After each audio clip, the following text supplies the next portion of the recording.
ఇది వచ్చేసి part 2. So ఇప్పుడైతే నేను అన్ని తెస్తాను అనమాట, అభిషేకం చేద్దాం. సో మనమైతే దీంట్లో అభిషేకం చేద్దాం.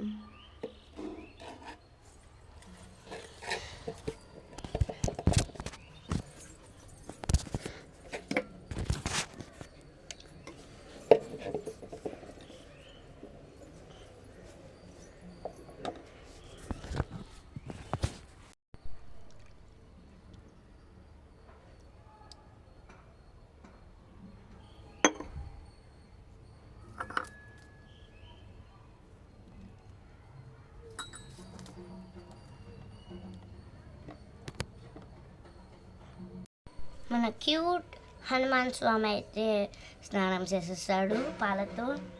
సో పక్కన పెడదాం, మళ్ళీ వాటర్తో వాష్ చేయాలి కదా. సో నెక్స్ట్ అసలైన ఈయనకే కదా ఇష్టం పాలాభిషేకం, ఆ శివుడికి ఇష్టం అనమాట.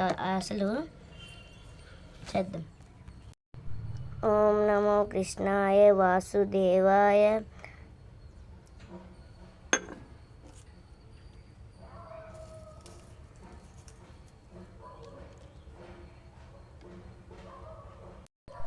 ఇప్పుడైతే మన కృష్ణుడికి కూడా అయిపోయింది. నెక్స్ట్ మన వినాయకకి చేద్దాం.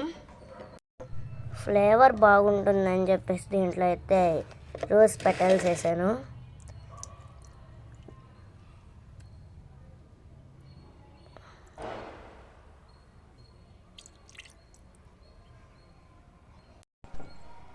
మన వినాయక అయితే అయిపోయింది. మన శివుడికి అయితే ఇది అయితే అక్కర్లేదు, ఎందుకంటే తనకి ప్లేట్ ఉందన్నమాట. నాకు వచ్చిన పాట అయితే నేను పాడతాను. ఓం భూం భువస్వః తత్సవితుర్వరేణ్యం భర్గో దేవస్య ధీమహి ధియో యో నః ప్రచోదయాత్. ఓం నమః శివాయ. ఓం నమః శివాయ. ఓం నమః శివాయ.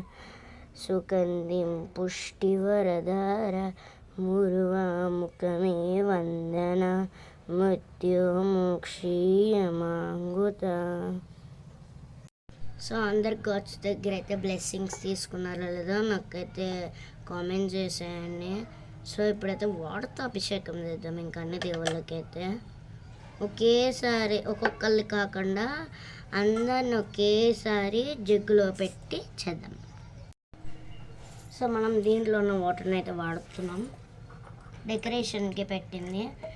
సో ఇప్పుడు మన దాంట్లో జగ్గులో అయితే హనుమానను వినాయక పట్టాడు. సో చేద్దాం.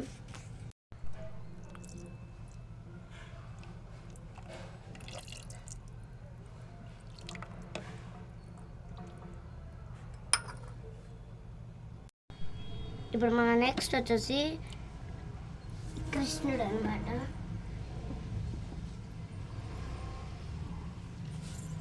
కృష్ణుడు నెక్స్ట్ వచ్చేసి ఫస్ట్ మనం నీళ్ళు పారిపోసుకోవాలి.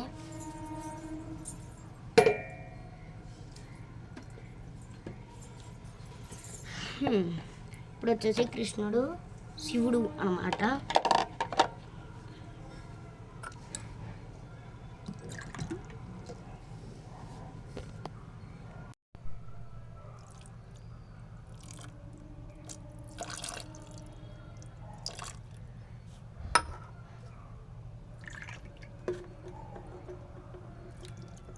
మధ్యలో కొన్ని పాలు కూడా యాడ్ చేస్తున్నా.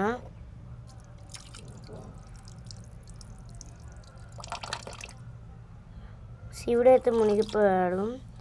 సో నెక్స్ట్ మనమైతే తీద్దాం బయటకి. ఇంకా నేను పర్టికులర్గా మళ్ళీ కృష్ణుడికి శివుడికి ఎందుకు అభిషేకం పాలతో మళ్ళీ చేసి నీళ్ళు పోసానంటే వీళ్ళిద్దరికీ పర్టికులర్గా వచ్చేసి పాలంటే చాలా ఇష్టం. సో అందుకని వచ్చేసి నేనైతే వీళ్ళకైతే మళ్ళీ సెకండ్ టైం పాలు పోసాను. సో ఏమన్నా మిస్టేక్స్ ఉంటే క్షమించండి, ఫస్ట్ టైం కదా. సెకండ్ టైం మళ్ళీ వీడియో పెడతాను, అప్పుడు బాగా వస్తుందేమో మీరే చెప్పండి. ఇప్పుడు అన్నీ దేని ప్లేస్లో అది పెట్టేద్దాం. మనం అభిషేకం చేసిన పాలను ఏం చేద్దామో చూపిస్తానండి. నేను అభిషేకం చేసిన పాలు వచ్చేసి నా క్యూట్ లిటిల్ అయితే ప్లాంట్స్కి అయితే పోస్తున్నా. ఇది వచ్చేసి వంటలో బ్లాక్ సీడ్స్